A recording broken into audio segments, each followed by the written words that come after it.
Hello, welcome to PBA 305 American Public Policy, where public policy comes alive. We are starting an exciting week 3, and I will tell you that Dixie and Emmy are not here with us this week.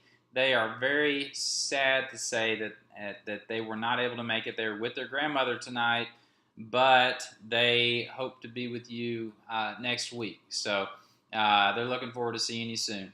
Okay, well, we're starting a very exciting new subject matter this week. Basically, digging down a little bit deeper into the first three phases of policy creation. And so, the first piece we're going to look at is agenda setting for policies, and then we're going to look at policy formulation, and then we're going to look at policy legitimation. I'm going to very briefly run through these three components, the initial three phases of policy formulation through some stories from my own professional life.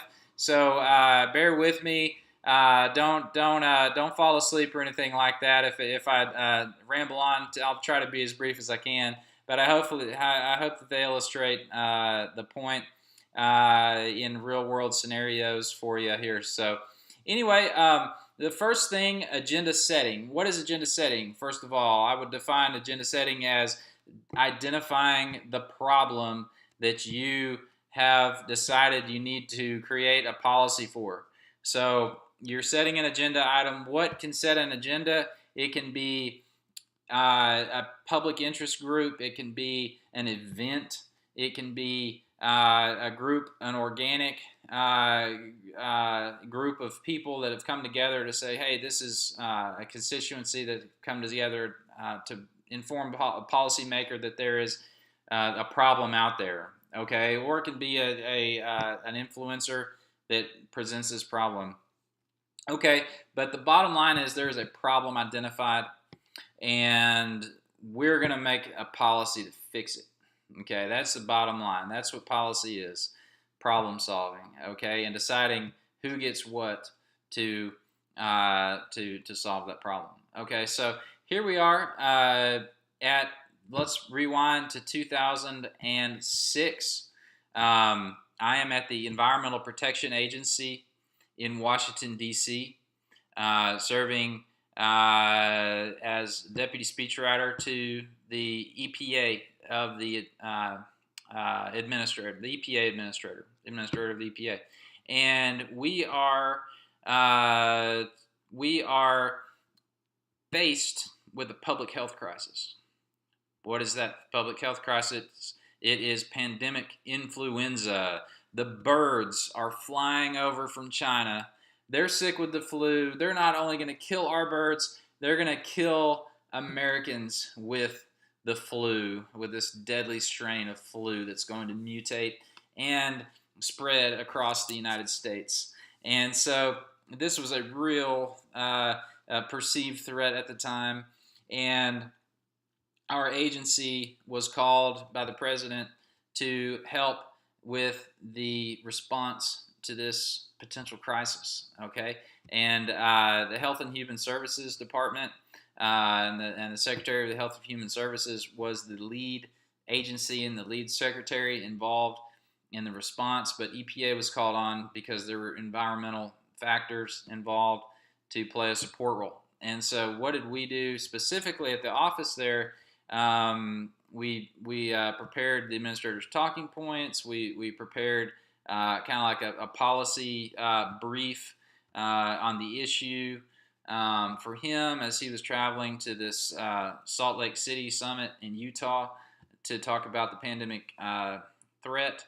And so what they were doing at the time was setting an agenda item. Okay, so an event happened, threatened our public health.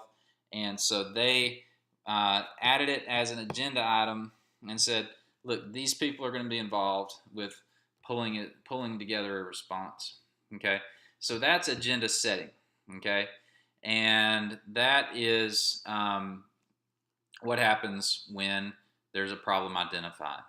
Okay, it's put on the agenda, and there's some sort of powwow of folks put together to formulate what's going to happen next, which leads us to our next step, which is policy formulation. We're going to say policy formulation is solving the problem. Okay, so you're going to start with identifying a problem, and next we're going to move into solving a problem. Let's fast forward to a tabletop exercise that I was in Eagle Pass, Texas, some probably 2 or 3 years later after that. There was a group of federal, state, local officials and regulators and agencies involved that wanted to prepare against public health threats coming against the Mexican border into Texas. Okay, and so what they did is they held a meeting in El Campo, Texas, right there on the Rio Grande and the border crossing in a facility there, and had about 50 people involved, each representing a specific agency that would be involved in response to a public health crisis coming across the border. They had us in the room, and the facilitator said, okay, here's the situation.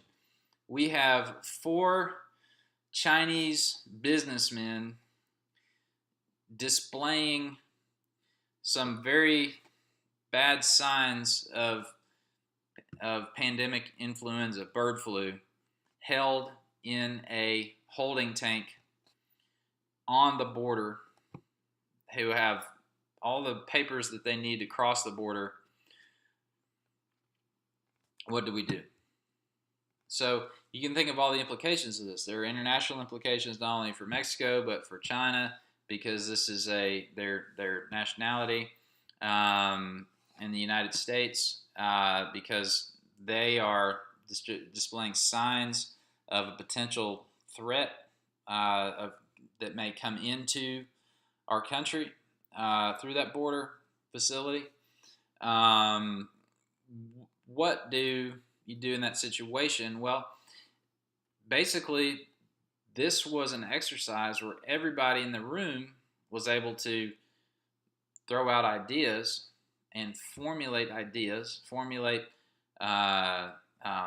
protocols, procedures, communication initiatives that needed to happen, who needed to be on board, who needed to mobilize, what needed to happen, how would we need to respond to this situation. There weren't actually these sick people in the border facility, but they wanted to throw this out there so that in case this happened, the people involved could be prepared. And they ultimately formulated a more formal response plan to this type of situation. And that's what policy formulation is. So they've identified a threat or a problem, set the agenda, and then they've got the relevant people together to formulate policy solutions.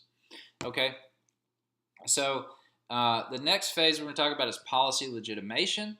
So policy legitimation is just really formalizing, actualizing the